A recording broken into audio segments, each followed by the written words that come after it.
श्री शिवाय नमस्तुभ्यम। हर हर महादेव। दोस्तों, आप सभी लोग जानते हैं कि 17 सितंबर से पितृपक्ष प्रारंभ हो जाएंगे। मतलब कि वो दिन जो कि हमारे पूर्वजों के लिए होते हैं, हमारे पितरों के लिए होते हैं, जो कि दोस्तों 2 अक्टूबर 2024 के दिन तक चलने वाले हैं। दोस्तों, पितृपक्ष के 16 दिनों में आप लोगों को एक रुद्राक्ष के जल वाला उपाय जरूर करना चाहिए, क्योंकि दोस्तों अगर आप लोगों के घर में किसी भी प्रकार की परेशानी ऐसी है जो कि हमेशा चलती रहती है, आप चाहे उपाय कर लो, व्रत करके देख लो, पर आपके जीवन में, आपके घर परिवार में दुख और परेशानियां बंद ही नहीं होती है। या धन की समस्या ले लो, आप चाहे कितना पैसा कमा लो, कितनी मेहनत कर लो, पर आपके पास धन बचता बिल्कुल भी नहीं है, या बचता भी है तो कहाँ चला जाता है आपको खुद भी पता नहीं चलता। या बीमारियों में आपका पैसा बहुत ज्यादा लग रहा है, आपके पास पैसा बिल्कुल भी नहीं बच रहा है। घर में छोटी छोटी बातों पर बहुत बड़ा लड़ाई झगड़ा हो जाता है, घर के लोगों में प्रेम बिल्कुल भी नहीं है, एकदम से जो है लड़ाई झगड़ा बढ़ जाता है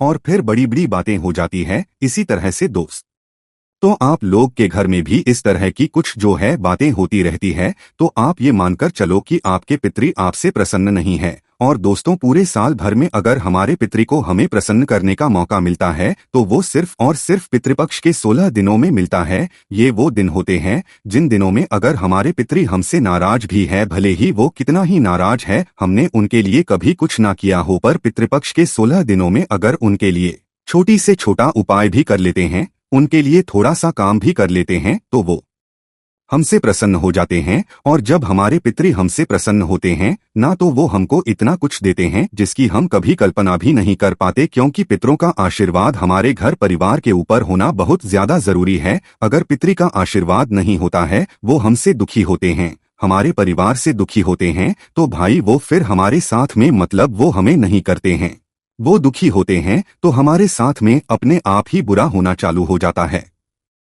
इसलिए दोस्तों, आप लोगों को इस पितृपक्ष में पितृ के लिए बहुत कुछ करना है, मतलब अपने पूर्वजों के लिए जो अब इस दुनिया में नहीं है, उनके बारे में भी आप लोगों को सोचना है, क्योंकि कहीं ना कहीं आपने जो है उनसे कुछ ना कुछ लिया होगा, या उन्होंने आप लोगों को कुछ ना कुछ दिया होगा। इसलिए आप लोगों को उनके लिए इस पितृपक्ष में कुछ ना कुछ उपाय जरूर करना चाहिए, जिसमें से दोस्तों पंडित जी द्वारा बताए गए एक रुद्राक्ष के जल वाला उपाय है। इस उपाय को करने से आपके पितृ अगर आपसे दुखी होंगे, आपके ऊपर पितृदोष लगा हुआ होगा, तो कहीं ना कहीं वो दूर हो जाएगा और आपके पितृ आपसे प्रसन्न हो जाएंगे और आपके जीवन से दुख और वो दूर कर देंगे। अगर आपकी कोई दुख और परेशानी है जो कि लंबे समय से है, भाई उसको ना उपाय से ठीक होती है ना व्रत से ठीक होती, तो आप पितृपक्ष के दिनों में ये वाले उपाय करके देखो, निश्चित सी बात है कि आपके दुख और परेशानी दूर जरूर हो जाएगी। तो चलो जानते हैं कि इस वाले उपाय को आपको कैसे करना है। देखो, ये बात हमने आपको पहले ही बता दी कि पितृपक्ष 17 सितंबर से चालू हो जाएंगे, जो कि 2 अक्टूबर तक चलेंगे। इन 16 दिनों में आप लोगों को अपने पितृ को प्रसन्न करना है, मतलब ये वाला उपाय आप किसी भी दिन कर सकते हो। पितृपक्ष के 16 दिनों में किसी भी एक दिन अपना ये वाला उपाय कर सकते हो, बाकी इसके अलावा और कभी नहीं कर सकते हो। इस बात का ध्यान रखना, ठीक है। तो भाई करना क्या है, पितृपक्ष का कोई भी एक दिन लेना। सबसे पहली चीज तो आप है ना, और पितृ के लिए जब कोई उपाय करो, कोई भी कार्य करो, तो शुद्धता का विशेष रूप से ध्यान रखना, ठीक है। तो करना क्या है, सबसे पहले आप जिस दिन भी उपाय कर रहे हो पितृपक्ष में, क्योंकि ये वीडियो हम आपको पहले ही दे रहे हैं, और अगर आप लोग पहले उपाय सुनोगे तो अच्छे से आपको समझ भी आएगा है ना। तो करना क्या है, सबसे पहले आपको शुद्धता का ध्यान रखना है, और पितृ के लिए जो हम उपाय करते हैं 10 बजे से लेकर 12 बजे के बीच में करते हैं, या दोपहर के समय करते हैं, ठीक है, क्योंकि पितरों के पूजन का समय दोपहर का ही होता है। इस बात का ध्यान रखना। तो भाई जिस भी दिन उपाय कर रहे हो, आपको उस दिन क्या करना है, अपने घर में कोई एक रुद्राक्ष ढूंढ लेना है। सबसे पहली चीज तो है ना, अब आप कहोगे कि भाई हमारे पास तो सिहोरे वाला रुद्राक्ष नहीं है, हमारे पास तो नॉर्मल रुद्राक्ष है, या हमारे पास शिवहर वाला रुद्राक्ष है, तो वो इतने मुखी है, इतने मुखी है। तो देखो, इस बात को हम क्लियर करते हैं कि जरूरी नहीं है कि आपका वो रुद्राक्ष 1 मुखी हो, 2 मुखी हो, या 9 मुखी हो, या 8 मुखी हो, फर्क नहीं पड़ता। आपके पास जो रुद्राक्ष हो वो आप लोग सबसे पहले उठा लो अपने पास में। उपाय में हमें सबसे जरूरी जो चीज है वो यही है, और यही रुद्राक्ष हमारे घर से परेशानियों को दूर करेगा। तो देखो, सबसे पहले चीज आपको रुद्राक्ष लेना है। देखो, ये रुद्राक्ष अगर सीहोर का है सीहोर कुपरेश्वर धाम से आप लाए हुए हो तो वो भी इस्तेमाल कर सकते हो, और सीहोर कुपरेश्वर धाम के अलावा आपके पास कोई और सिद्ध रुद्राक्ष है तो भैया आप उसको भी ले सकते हो। पर नकली रुद्राक्ष वगैरह जो है आपको उपाय में काम नहीं करेगा। पर ऐसा है कि सीहोर के अलावा अगर आप कोई और धार्मिक कोई रुद्राक्ष लेकर आए हुए होंगे तो वो रुद्राक्ष आप लोग ले सकते हो, उसमें कोई भी दिक्कत वाली बात नहीं है। ठीक है, तो करना क्या है, सबसे पहले आपको अपना रुद्राक्ष ले लेना है ना। तो रुद्राक्ष लेकर आप लोगों को जिस दिन भी उपाय कर रहे हो पितृपक्ष में 10 बजे से लेकर 12 बजे के बीच में कभी भी आप उपाय अपना शुरू करना है ना। तो सबसे पहले आप लोग अपना 1 लोटा जल भरना है ना, 1 लोटा ताजा जल भरना है ना। ताजा जल भरने के बाद दोस्तों इस 1 लोटे जल को लेकर आप आ जाओ अपने घर के रसोई घर में है ना। ये उपाय करना किसको है, माताओं बहनों को करना है। घर में से कोई पुरुष ये करेगा, विशेष रूप से माताएं बहनें ही ये वाला उपाय करेंगी। तो माताएं बहनें क्या करेंगी, ये उपाय करेंगी, घर में से कोई एक ही माता बहन करेगी, सबको करने की जरूरत नहीं है। तो भाई अपना 1 लोटा जल भरना, 1 लोटा जल भरने के बाद इसे अपने घर के रसोई घर में लेकर आना।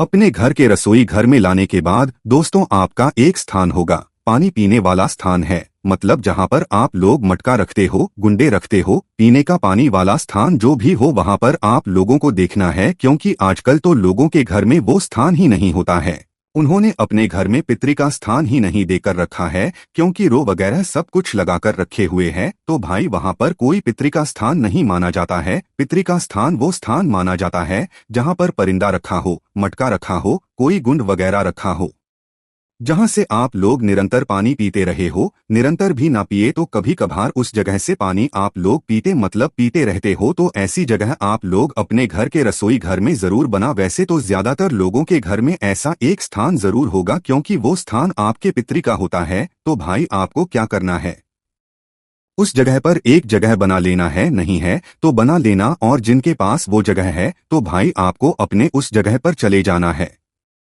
उस जगह पर जाने के बाद आपको अपना 1 लोटा जो जल आपने भरा हुआ है किसी भी एक अच्छी सी जगह को वहीं पर देख लेना है, अपने परिंदे के पास में, पीने के पानी वाले स्थान के पास में, और वहां पर इस जल से भरे हुए लोटे को रख देना है। इस जल से भरे हुए लोटे को रखने के बाद मतलब वहीं पर कोई अच्छी सी जगह देकर रख देना है, क्योंकि इसे आपको कुछ समय तक रखे रहने देना है यहाँ पर। तो इस 1 लोटे जल को वहां पर रखने के बाद अब इस 1 लोटे जल के अंदर आप लोग सबसे पहले अपना जो रुद्राक्ष है, जो भी हो हुआ हो या कोई पूजनीय स्थान से लाया हुआ हो, इस 1 रुद्राक्ष को आप डाल दो अपने उस लोटे के अंदर, मतलब कि अपने उस जल के अंदर। जो भी जल आपने उस पात्र के अंदर भरा हुआ है शुद्ध जल, उस जल के अंदर अपना सबसे पहले रुद्राक्ष डाल दो है ना। रुद्राक्ष डालने के बाद दोस्तों अपना 1 चावल का दाना भी ले आओ है ना। क्या चावल का दाना साबुत होना चाहिए, टूटा नहीं होना चाहिए। ध्यान रखना आप सब वही बोल रहे हैं, सिर्फ 1 चावल का दाना चाहिए, 1 से ज्यादा हमें नहीं चाहिए। तो 1 ऐसा चावल का दाना लेना है जो साबुत हो, टूटा हुआ ना हो, कटा पीटा ना हो, दाग वाला ना हो, अच्छा साबुत का दाना लेना, और उसे भी इस जलपात्र के अंदर डाल देना, मतलब इस जल के अंदर डाल देना है ना। तो भाई आपने अपना 1 लोटा जल भरा, उस लोटे जल को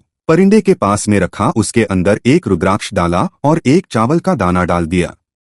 ठीक है, तो यहाँ पर आपका काम हो जाता है पूरा। अब इसके बाद में आप इस जल के पात्र के ऊपर 1 कटोरी ढाक दो। खुले में उपाय नहीं करना है, मतलब खुले में इस वाले पात्र को आपको घर के रसोई घर के पास में नहीं रखना है ना। तो अपनी 1 कटोरी लेना और उस 1 कटोरी को लेकर आपने इस जलपात्र के ऊपर ढाक देना है, ताकि कोई भी जो भी हैं भाई छोटे छोटे वो इस जल के अंदर ना जा सकें, है ना। तो भाई ढाक कर तो वैसे भी रखना है, पंडित जी ने बोला हुआ है। तो भाई आपने उस जलपात्र को किसी भी 1 कटोरी से ढाक दो या प्लेट से ढाक दो। ढाकने के बाद दोस्तों अब क्या करना है, ध्यान से सुनो। अभी आपने इतना काम कर दिया, अब इतना काम करने के बाद आपको पूरे दिन के लिए इस पात्र को वहीं पर छोड़ देना है। वहीं पर हाथ जोड़कर पितृ का नाम लेकर आप वहां से दूर हो जाना है। सुबह 10 बजे से लेकर 12 बजे के बीच में आपने इतना काम किया। अब इस पात्र को दिन भर रखे रहने दो, ना आपको छूना है ना इसमें कुछ करना है। दिन रहने देने के बाद शाम का समय जब होता है ना, तो शाम के समय आप लोगों को अपने घी का दीपक तैयार करना है। जो घी का दीपक आप लोग मिट्टी का लेना है, क्योंकि यहाँ पर आटे का नहीं चलता है। मिट्टी का दीपक लेना, उस मिट्टी के दीपक के अंदर आप लोगों को लगाना है लंबी बत्ती। और दोस्तों लंबी बत्ती लगाने के बाद आपको उसके अंदर शुद्ध देसी गाय का घी डालना है। क्या डालना है, शुद्ध देसी गाय का घी। इस तरीके से आपको इस दीपक को तैयार करना है। कब करना है? शाम के समय, शाम के 6 बजे से लेकर 7 बजे के बीच में। थोड़ा बहुत लेट भी हो जाता है, 7:30 या रात में 8 बजे पहले पहले आप लोग अपना ये काम कर लेना है ना। तो अपना वो जो घी का दीपक है जो आपने तैयार किया हुआ है लंबी बत्ती का, क्योंकि यहाँ पर हमें लंबी बत्ती का ही दीपक तैयार करना है और मिट्टी का ही लेना है और शुद्ध देसी गाय का घी उसके अंदर ही डालना है। तो इस दीपक को लेकर आप सीधा पहुंच जाना है कहाँ पर?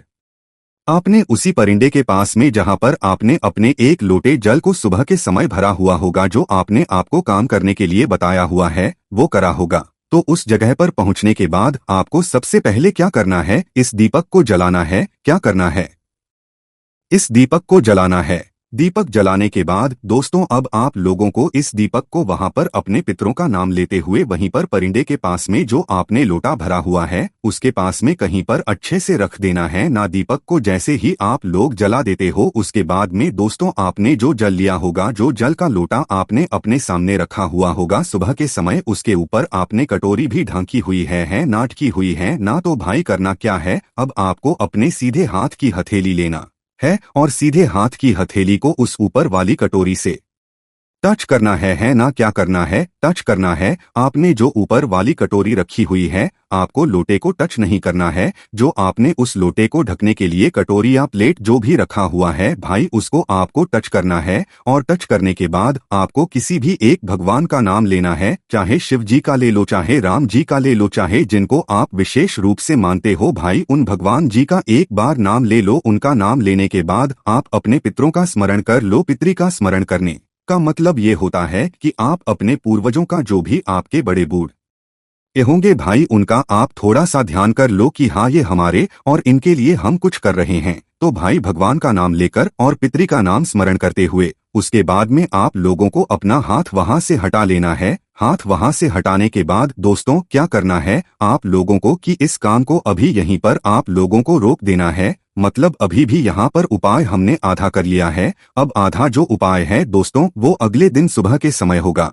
तो शाम के समय बस आपको इतना ही काम करना है कि दीपक जलाकर अपने सीधे हाथ की थैली को उस कटोरी से लगाकर पितरी का नाम लेना है स्मरण, और अपने भगवान का जिसको आप मानते हो भाई उनका नाम का स्मरण कर लेना है। उसके बाद अगले दिन पूरी रात भर इसे वापस से रखे रहने दो रात्रि में, और अगले दिन सुबह उठना है, स्नान करना है। सुबह 10 बजे से लेकर 12 बजे के बीच में आपको वापस से अपने घी का दीपक तैयार करना है, जो कि लंबी पत्ती का शुद्ध देसी गाय के घी का होगा। उस दीपक को तैयार करके आप वापस से अपने घर के रसोई घर में परिंदे के पास में जहां पर आपने ये लोटा रखा हुआ है यहाँ पर आ जाइए और उस दीपक को जला दीजिए। दीपक को जलाने के बाद दोस्तों क्या करना है आप लोग की जो आपने लोटा जल भरकर रखा हुआ हो कटी हुई कटोरी ढांक कर, तो सबसे पहले तो आप इस कटोरी को उठा देना। कब उठाना?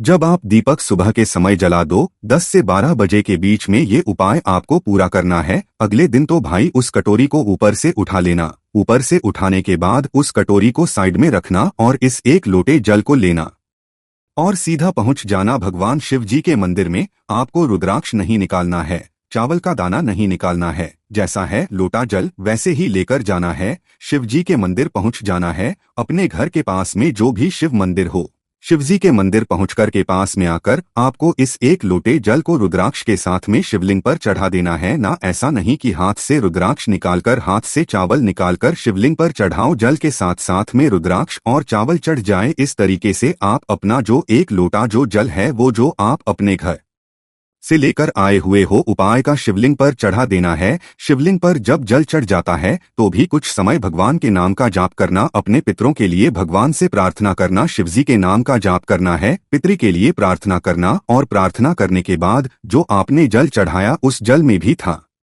जो रुद्राक्ष शिवलिंग पर अब चढ़ गया होगा भाई। प्रार्थना करने के बाद भगवान के दर्शन करने के बाद उस रुद्राक्ष को आप शिवलिंग के ऊपर से उठा लो। चावल का दाना नहीं उठाना है, चावल का दाना चढ़े रहने देना है। बस रुद्राक्ष शिवलिंग के ऊपर से उठा लेना है, या चाहे जलधारी पे आ गया हो वो तो भाई उसको रुद्राक्ष को उठा लेना है। उठाकर सीधा अपने घर पर लेकर आ जाना है। अब इस रुद्राक्ष को आप ऐसे पूजनीय स्थान पर रखो जहां पर आपने अपने घर पर पूजन करते हुए आप लोग भगवान के। अब ये जो रुद्राक्ष है ना दोस्तों, ये पूरे साल भर आपके घर में दुख और परेशानी नहीं आने देगा। पितृ को प्रसन्न रखेगा और आपके जीवन में जो भी आपकी मनोकामनाएं होंगी उनको भी ये पूर्ण करेगा।